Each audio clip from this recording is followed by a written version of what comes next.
name's Melanie Morton and I'm a Managing Associate at Freeths, specialising in employment law. We often receive inquiries from employers about enforcing post-termination restrictions against an employee who's leaving to join a competitor. It can be a costly and complex exercise, and we wanted to share some thoughts with employers on drafting contracts in order to improve their chances of enforcing restrictions. We believe that the key word here is consideration, but with two different meanings. Part 1, consideration. A basic principle of contract law is that for a contract to be enforceable, there must be consideration. What consideration means in this context is that if a party is to be subject to an obligation, then they must receive something in return for that obligation. If I promise to give you my car, that is not a legally enforceable promise, because you're not giving me anything in return. If I promise to sell you my car for £10,000 and you give me £10,000, then I'm contractually obliged to sell you my car. In the employment context, consideration initially arises in the form of an offer of employment.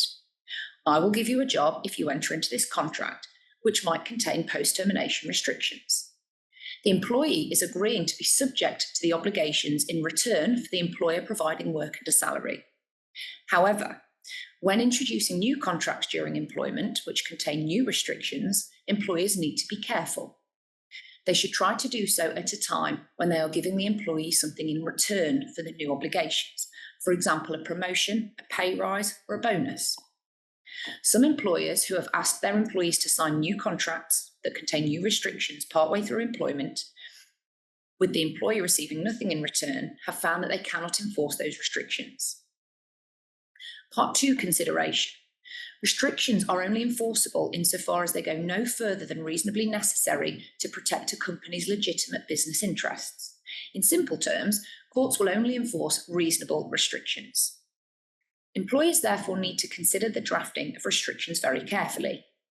What is reasonable for one employer might not be reasonable for another, and what is reasonable for one employee in sales, for example, might not be reasonable for another employee in an internal-facing finance role.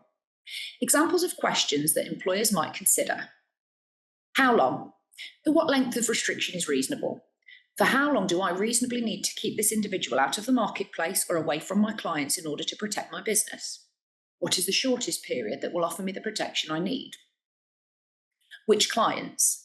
What clients do I need to protect? Rather than my whole customer base, is it reasonable only to seek to protect clients with whom the particular employee had frequent dealings? What do I need to prevent? If I'm in an industry where there are lots of mutual clients, would it be more reasonable if I sought to prevent only the solicitation of my clients, rather than also to prevent the employee from dealing with them at all? Which employees need protecting? Which employees do I need to protect from being poached? Rather than all employees, should I seek to prevent poaching only of senior employees who could damage my business? There is no one correct answer, and the forms of restrictions should vary from employer to employer and from employee to employee. But the key word for employers is consideration, with both of its meanings.